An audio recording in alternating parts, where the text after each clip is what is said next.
किरीट जी, पहले आपसे जानना चाहेंगे, और अभी बस आप यूएस से बातचीत शुरू ही हुई थी और हमने आई रिमेंबर लास्ट टाइम बात की थी कि उनको एक्सपोर्ट जाएगा तो अच्छा साल जाएगा, लेकिन जो मेजर मार्केट है जेम्स एंड ज्वेलरी एक्सपोर्ट की वो है मिडिल ईस्ट, और जिस तरह के हालात वहाँ पर हैं, ऑलमोस्ट 5 दिन अब यहाँ पर ये हो गए हैं, कैसे देखते हैं आप? फर्स्ट ऑफ ऑल आप क्या सुन रहे हैं? जो शिपमेंट्स हैं, जो वहाँ की डिमांड्स हैं, क्या सेंस बनती हुई नजर आ रही है? Manisha, good morning. बड़ी चिंता का विषय है। जैसे कि आप जानते हैं कि दुबई रफ ट्रेडिंग का दुनिया का सबसे बड़ा हब बन चुका है। 90% rough diamond via Dubai route होके आती है, और इस वक्त हमारी सारी एयरलाइंस बंद है। बहुत सारे रफ डायमंड के कंसाइनमेंट रुके हुए हैं। सेम यहाँ से जो प्लेन गोल्ड ज्वेलरी का एक्सपोर्ट हो रहा है, रीरूट हो रहा था। बहुत सारी रिटेलर्स की भी डिमांड रहती है। सो इंपोर्ट और एक्सपोर्ट सारा रुक चुका है। कल हमने कोशिश की वहाँ यूएई के एम्बेसडर दीपक मित्तल जी से संपर्क करने की। हमारे दुबई ऑफिस ने उनका संपर्क किया और कुछ रास्ता निकालने का प्रस्ताव उन्होंने रखा है। मगर it is too early to say anything about that. अगर दुबई एयरपोर्ट अगर ऑपरेशन में नहीं हो रहा है, तो इस वक्त मस्कत एयरपोर्ट ऑपरेशन में है। तो हमारे जो रफ डायमंड के वहाँ के जो एक्सपोर्टर्स है, उनसे भी मेरी बात हुई है कि बाय रोड हम मस्कत लेके जावे और मस्कत से इंपोर्ट यहाँ पर इंडिया में करे, तो जो वर्कफोर्स पर इफेक्ट नहीं होवे, और उसके लिए लगातार प्रयास चालू है। दीपक मित्तल जी का बहुत सारा रिस्पांस रहा है। वो सिचुएशन को मॉनिटर कर रहे हैं, हमारे संपर्क में है।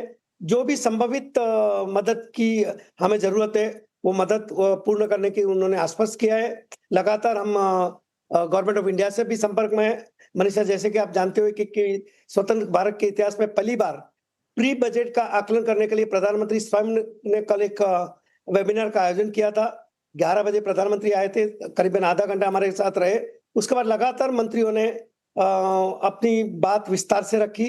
करीबन 7 बजे, 6:30 बजे पीयूष गोयल जी का अंतिम भाषण से समापन हुआ। मैं 11 से 7 बजे तक इस वेबिनार में से जुड़ा हुआ था। भारत सरकार की जियोपॉलिटिकल की करंट सिचुएशन के लिए चिंता साझा की। हमने हमारे भी सुझाव भी सरकार के सामने रखे, और मुझे ये बहुत ही सकारात्मक लगा कि सरकार इतनी चिंतित है और मौजूदा हालत को बहुत ही करीबी से अभ्यास कर रही है। एब्सोल्युटली, ऑफ कोर्स यहाँ पर लगातार बातचीत जारी है और सरकार ने यहाँ पर मॉनिटरिंग स्टेशंस भी बनाए हैं जहाँ पर लगातार इन चीज़ों को देखा भी जा रहा है। लेकिन किरीट जी, जैसे आपने कहा कि एज ऑफ नाउ सारा का सारा कुछ स्ट्रैंडेड है, ना कोई इंपोर्ट हो पा रहा है ना एक्सपोर्ट है, जो चीज़ें जहाँ हैं जहाँ की तहाँ हैं। लेकिन अगर हम इंडियन मार्केट्स की यहाँ पर बात करें, किस तरह से आप इसका longer term, even medium term impact आता हुआ देखेंगे? आपको लगता है जो रफ डायमंड्स नहीं आ रहे या वर्ल्ड में कहीं नहीं जा रहे, जो जिस तरह से दुबई हब है, तो क्या एक शॉर्टेज इमीडिएट बनती हुई नजर आ रही है? क्या हम प्राइसेस बढ़ता हुआ देखेंगे इन दैट सेंस डायमंड्स के? प्राइसेस बढ़ना कहना मुश्किल है, क्योंकि उतना एक्सपोर्ट डिमांड नहीं है पॉलिश डायमंड का। ठीक है, स्टेबल हो रहा है market Aahista Aahista. US tariff पर भी सबकी निगाह बनी हुई है। मगर डेफिनेटली अगर रफ डायमंड का सप्लाई 2 वीक से ज्यादा चलता है, तो डेफिनेटली पॉलिश डायमंड में शॉर्टेज देखने मिल सकती है, डेफिनेटली। ओवरऑल नंबर्स अब इस क्वार्टर में कैसे बनते हुए नजर आ रहे हैं किरीट जी? जनवरी फरवरी हो चुका है, अब तक के नंबर्स कैसे हैं? मार्च की शुरुआत कैसी रही है? ठीक चल रहा था, मगर अब मौजूदा हालत ने सब कुछ डिस्टर्ब कर दिया। मुझे लगता है मार्च के आंकड़े कुछ अच्छे नहीं आएंगे, जरूर चिंताजनक रहेंगे। इस महीने में काफी समय बैंक हॉलीडेज भी है, 8 से 10 छुट्टियां भी है, तो वर्किंग डेज 20-22 दिन बचता है। उसमें अगर ये यूएई का ऑपरेशन, एयरलाइंस का ऑपरेशन शुरू नहीं होता है, तो उसका एक्सपोर्ट पर काफी तगड़ा असर हो सकता है। पिछले कुछ समय में जीजेपीसी ने यहाँ पर ओमान के साथ, सऊदी अरेबिया के साथ करार किया है, विजिट्स वगैरह भी करी हैं। आपको लगता है जो नई मार्केट की एक्सपेक्टेशन जीजेपीसी कर रहा था एक्सपोर्ट के लिहाज से, वो सारा का सारा एज ऑफ नाउ स्टक है? हाँ, टेम्पररी कह सकते हैं मनीषा, मगर ये मुझे नहीं लगता है बहुत ज्यादा दिन चला सकते हैं। ये जो अभी वॉर की सिचुएशन है और ईरान क्या रिएक्ट कर रहा है, उस पर सब निर्भर है।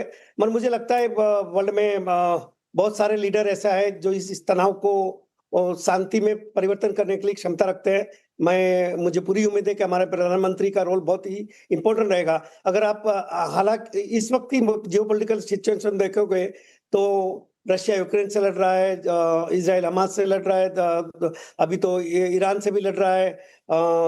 ईरान काउंटर अटैक कर रहे हैं बहुत सारे गल्फ कंट्री पर। एक ही अच्छी बात है कि इस पूरे रीजन में इंडिया में शांति प्रदान है।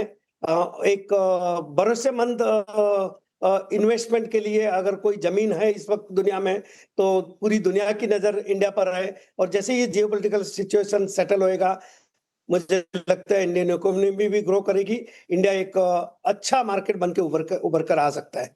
एक फाइनल सवाल किरीट जी, यहाँ गोल्ड के प्राइसेस, सिल्वर के प्राइसेस एज एक्सपेक्टेड था उस तरह से बढ़े नहीं, घटे अच्छे खासे हैं क्योंकि मार्केट्स को कहीं ना कहीं लगता है कि कच्चे तेल बढ़ने की वजह से इन्फ्लेशन कंसर्न्स आएंगी, रेट में कटौती शायद देखने को नहीं मिलेगी। वो एक इम्पैक्ट ऑफ कोर्स हमने यहाँ पर गोल्ड सिल्वर के प्राइसेस पे आता हुआ देखा है। करंट लेवल्स पे क्या इंडियन डिमांड में कोई सुधार देखने को मिला? नहीं, अभी तो टुडे जो फर्स्ट वर्किंग डे का लोहड़ी का छुट्टी था, ये हफ्ता हमको स्टडी करना पड़ेगा।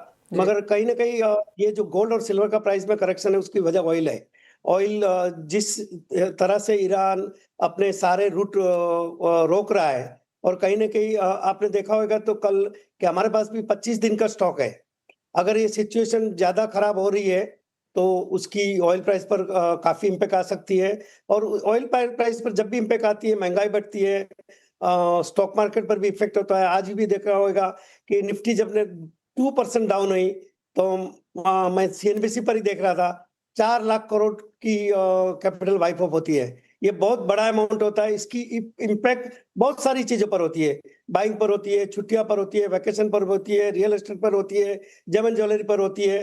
तो कहीं ना कहीं ये वॉर का सिचुएशन डेफिनेटली बहुत ही बड़ी चिंता का विषय बनने जा रहा है। एब्सोल्युटली, जैसे आपने कहा कि एक सेल ऑफ यहाँ पर इक्विटीज में देखने को मिला है, रिकॉर्ड लो यहाँ पर रुपए में बनता हुआ नजर आया है, जहाँ पर हमने 92 के लेवल्स भी निकलते हुए देखे हैं। तो ऑफकोर्स बाजार काफी असमंजस की स्थिति में है और इस बीच में यहाँ पर एक्सपोर्टर्स इंपोर्टर्स को नुकसान है और gem and jewellery sector of course यहाँ पर कुछ लॉसेस की तरफ देख भी रहा है। किरीट जी एज ऑलवेज बहुत शुक्रिया साथ जुड़ने के लिए और वो तमाम चीजें शेयर भी करने के लिए।